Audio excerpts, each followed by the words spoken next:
जो स्टूडेंट्स कैसे हैं आप? आई होप आप सब ठीक हैं। आज की इस वीडियो में हम बात करेंगे आपसे पीरियोडिसिटी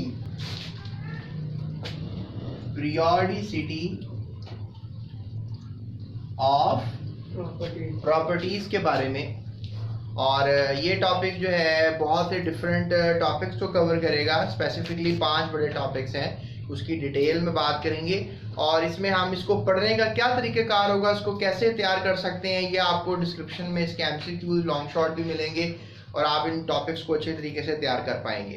तो स्टूडेंट्स, इस टॉपिक को शुरू करने से पहले मैं आपको बताऊंगा कि दुनिया में लोग अगर कामयाब होते हैं तो वो कैसे होते हैं। देखें, आपका जो मैट्रिक का क्लास है स्पेसिफिकली 9, 10, 11, 12 ये आने वाला वक्त है।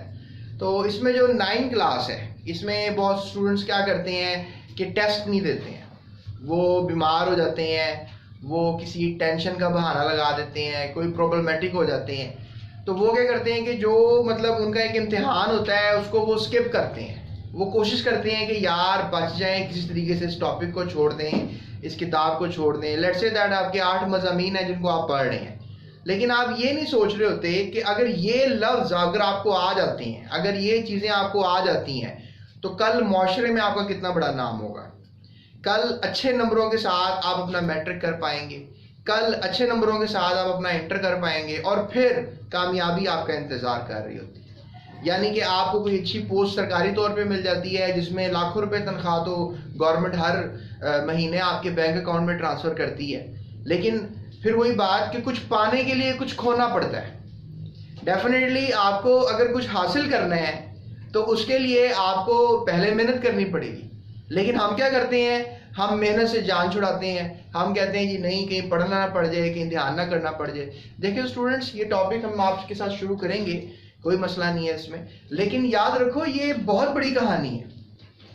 इसकी ये कहानी मैंने आपको जुबानी सुनानी है, इसमें कोई शक नहीं है, लेकिन ये है कि ये तो बातें बड़ी अनमोल है और ये बहुत कम लोगों को पता होती हैं। ये जो रेडी वाला है, ये जो कपड़े बेचने वाला है, ये जो छोटे मोटे कारोबार करके अपने घर बसर को चलाने वाला बंदा है, उनको क्या पता इन चीज़ों के बारे में। आप स्टूडेंट हैं 9 क्लास के, आप मैट्रिक कर रहे हैं, आप ज़िंदगी में आगे बढ़ना चाहते हैं, आप कोशिश करेंगे कि यार ये जाने कि आज से 200-150 साल पहले साइंसदानों ने क्या क्या बातें की।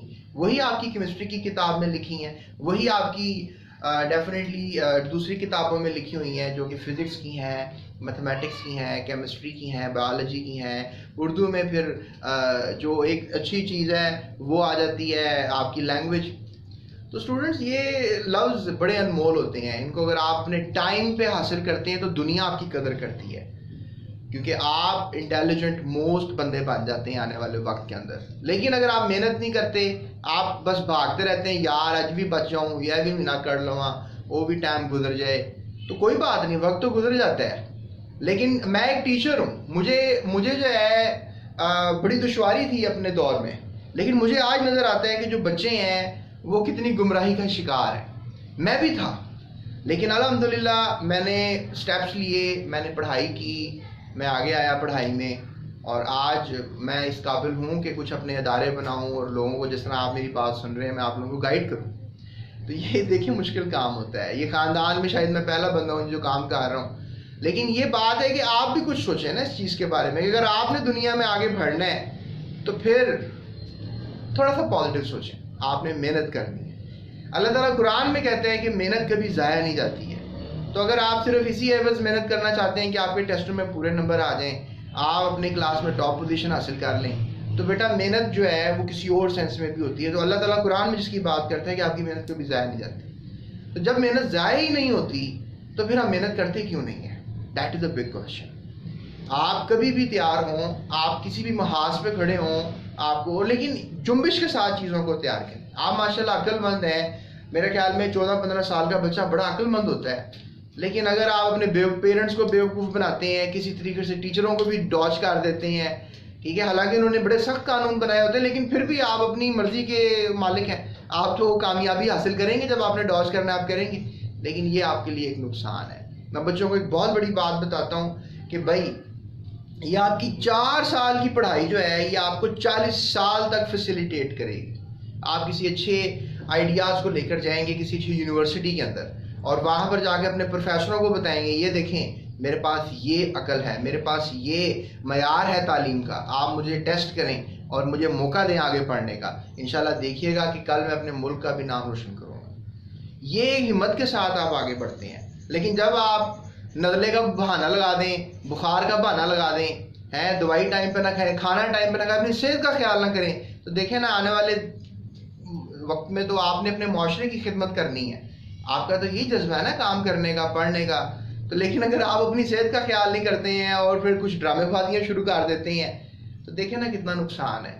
किसी ऐसे मीडियम को चूज़ करें जो आपको टेस्ट करता हो, किसी ऐसे मीडियम का इंतखाब करें जो आपकी सलाहियतों को उभारता हो, तो फिर आप ज़िंदगी में आगे बढ़ते हैं।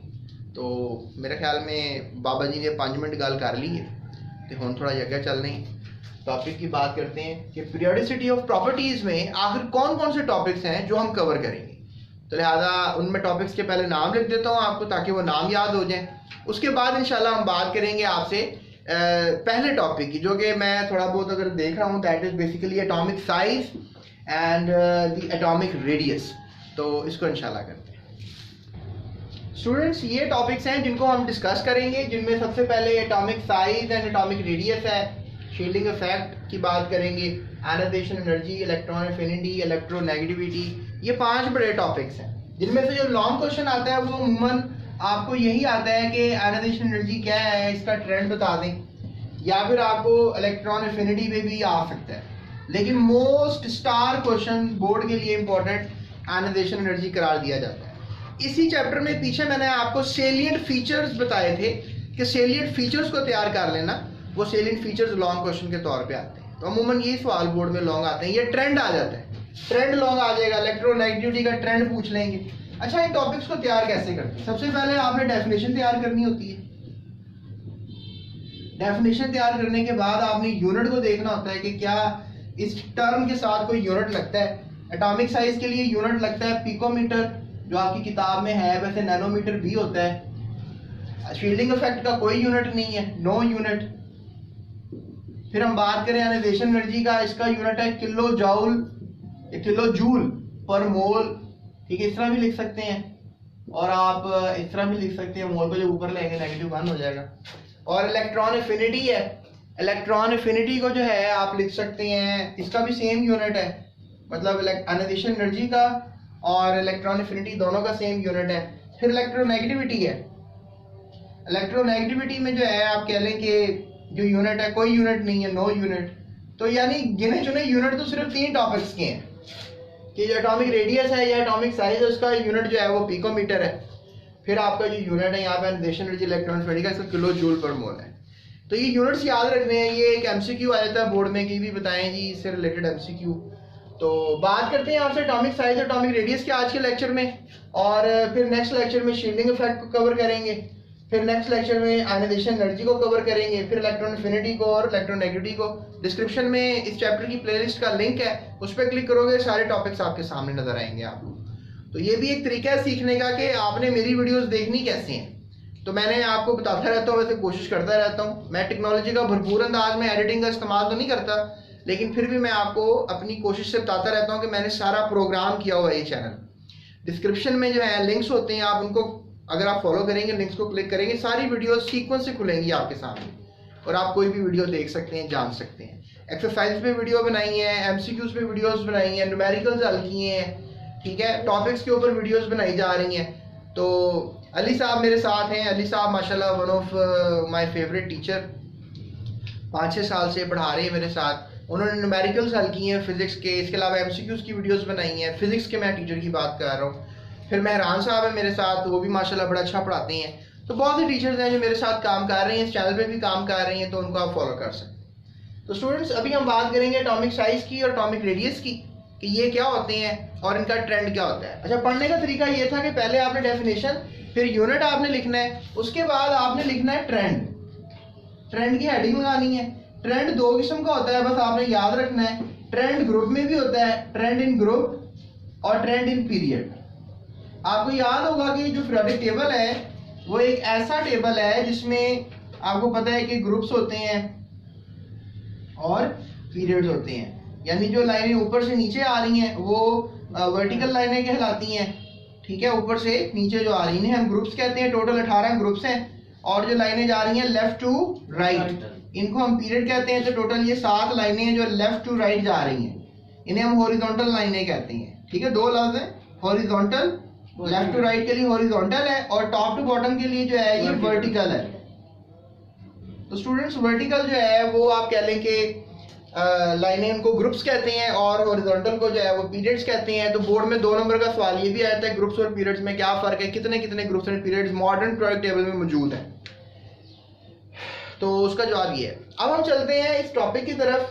अगर आपने ट्रेंड लिख लेते हैं तो यही बस होता है सारा ट्रेंड लिखने का। ट्रेंड अगर आपने बताया कि बढ़ है या कम हो रहा है, याद रखिएगा ट्रेंड में हमेशा कोई चीज़ बढ़ रही होती है या कम हो रही होती है, ये बताना होता है और फिर उसका रीज़न भी देना होता है कैसा क्यों हो रहा है। मतलब कोई चीज़ अगर बढ़ रही है तो क्यों बढ़ रही है, कोई चीज़ कम भी, कोई चीज़ क्या है। डेफिनेटली आप लफ्ज़ों को सुनेंगे, मेरे टॉपिक को फॉलो करेंगे तो आपको समझ में आएगा। तो एटॉमिक साइज की बात करते हैं जिसको हम एटॉमिक रेडियस भी कहते हैं। तो स्टूडेंट्स एटम्स के बारे में अगर हम अभी आपसे बात करें तो हमें पता है कि एटम जो है वो बहुत छोटी सी शय होती है, वेरी स्मॉल थिंग। और जो चीज़ बहुत छोटी सी है उसकी कोई डिफाइंड बाउंड्री क्या होगी। मतलब जब ये पेन है, ये छोटा सा है, लेट्स से इसकी बाउंड्री तो है ना, तो आप अंदाज़ा लगा लेते हो यार इसकी बाउंड्री है, इट्स गुड, चलो इसका साइज़ मेजर कर लेते हैं। तो आप यहाँ से इसका साइज़ निकाल लोगे, बाउंड्री है तो आपने इसका साइज़ निकाल लिया। ये देखिए, ये मैंने साइज़ बनाया छोटा सा, इसकी बाउंड्री का साइज़ है। लेकिन एटम तो इतनी छोटी सी शय होती है कि उसकी बाउंड्री का हिसाब लगाना बड़ा मुश्किल काम है। तो फिर अब डेफिनेटली हम तो उसका साइज भी नहीं पता कर सकते जब हमें पता ही नहीं है कि ये न्यूक्लियस है, हमें तो उसके साइज का भी नहीं पता। और फिर इलेक्ट्रॉन कहाँ कहाँ घूम रहे हैं हमें तो इस बात का सही तरह से अंदाजा ही नहीं है। तो मैं ये कैसे बताऊँ कि एटम का साइज ये है, एटम का साइज ये है, एटम छोटा है या बड़ा है, ये बड़ा मुश्किल काम है। बहरहाल साइंसदानों ने हर मसले का हल निकालना तो है, इसी को तो साइंस कहते हैं। साइंस कम्स इन और वो प्रॉब्लम्स को सॉल्व करती है।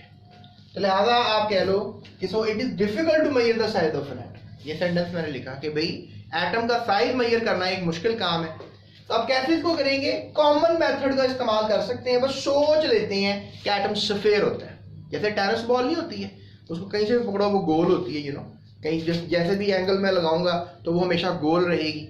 इस तरह से जमीन भी आपको पता है एक सफेयर है। इस लफ्ज को रिस्पेक्ट दें, सफेयर। ये सफेयर का मतलब होता है कि कोई भी चीज़ गोल है, हर एंगल से वो गोल है।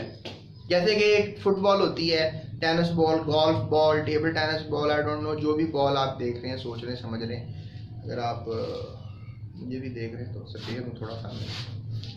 तो यहाँ पे हम जो है बेसिकली बात कर रहे हैं एटम के साइज। ठीक है जी। अब एटम का रेडियस क्या होगा, अगर हमने साइज लेट्स से दैट पता लगा लिया, लेट्स से हमने एक्सपोज कर ली बाउंड्री, ये न्यूक्लियस है, तो आपको पता है कि किसी भी सर्कल का हाफ जो है वो डायमीटर होता है और डेफिनेटली उस डायमीटर का जो हाफ है यानी d/2 वो रेडियस के बराबर होता है। डायमीटर का हाफ करते हैं तो ये हमारे पास जो है आप कह लेंगे रेडियस होगा, that is basically the half diameter. तो अगर आपको एटॉमिक रेडियस का पता है तो आपको पता है कि ये साइड बराबर होती है इस साइड के, तो डेफिनेटली आप फिर एक पूरे एटम का साइज बता सकते हैं। If you know the diameter, तो फिर डेफिनेटली आपको पता लग जाता है कि किसी भी एटम के साइज क्या हो सकता है। तो इसी मेथड को यूज करते हैं और एटम के साइज का पता लगाते हैं। तो स्टूडेंट्स अगर हम फॉर एग्जांपल अब सोचें कि हमारे पास 2 एटम्स हैं और एक दूसरे के करीब आ रहे हैं, ये देखें, एक हमारे पास ये एटम है और एक हमारे पास ये एटम, ठीक है। और अगर हम ये सोचें कि ये एक दूसरे के करीब आ रहे हैं तो 2 न्यूक्लियस के दरमियान एक फासला है, क्या ख्याल है? और इन 2 न्यूक्लियस के दरमियान जो एक फासला है उसका अगर हम फासले का आधा कर दें तो वो एटम का रेडियस बन जाएगा। ये डेफिनेशन है, half of the distance between the 2 nuclear bonded atom. Let's say ये 2 कार्बन के एटम्स हैं, ठीक है, ये भी कार्बन का एटम है और ये भी कार्बन का एटम है, और इनके दरमियान जो टोटल फासला है यानी 2 न्यूक्लियस के दरमियान जो फासला है जिसे आप 2r कह सकते हैं, ठीक है, क्योंकि रेडियस 1 ये है, रेडियस 1 ये है, तो 2r हो गया ना। इसको हम हिसाब लगा लेते हैं, 2r को हम कह लेते हैं टोटल जो फासला हमने किसी प्रिसाइज तरीके से निकाल लिया 154 पिकोमीटर। तो ये तो बेसिकली पूरे एटम का साइज हुआ ना, क्योंकि इसका भी अगर हम हाफ कर दें तो बनेगा 77 पिकोमीटर, और डेफिनेटली अगर 77 ये है तो ये भी क्या होगा, तो फिर पूरे एटम का साइज क्या निकल आया तो कार्बन के एटम, अगर बॉन्डेड एटम का हमने साइज निकाल लिया, दो न्यूक्लियस के दरमियान का फासला, समझ लें एक एटम का साइज भी 154 पिकोमीटर के बराबर होगा। तो ये एक मेथड है जिसके थ्रू आप जो है किसी भी एटम के साइज का अंदाजा लगा सकते हैं। तो ये मैंने आपको एग्जांपल समझा दी है, ये मैंने डेफिनेशन बता दी है, ये मैंने आपको बता दिया कि क्या कंडीशन है कि जब एटम एक दूसरे के करीब आते हैं। याद रखना, ये जो बॉन्ड इनके दरमियान बना हुआ है, यानी जो दो एटम आपस में आके इतना करीब आ गए क्योंकि एटम्स की बाउंड्री आपस में टच कर रही है, इस तरह का बॉन्ड, स्पेसिफिकली कार्बन कार्बन के दरमियान जो बॉन्ड है इसे हम कहते हैं कोवेलेंट बॉन्ड। तो ये जो कोवेलेंट बॉन्ड है, इससे हमने अंदाजा लगाया कि एटम का साइज क्या हो सकता है। तो स्टूडेंट्स, अब हम बात करते हैं ट्रेंड की। जैसा कि मैंने आपसे कहा था कि टॉपिक्स में हम कोई भी टॉपिक पढ़ेंगे तो हमने यूनिट की बात करनी है। यूनिट मैंने आपको पिकोमीटर बता दी है, मैंने आपको इसका इंट्रोडक्शन भी दे दिया एटॉमिक साइज के टॉपिक का। अब हम बात करते हैं ट्रेंड की कि आखिर क्या ट्रेंड है।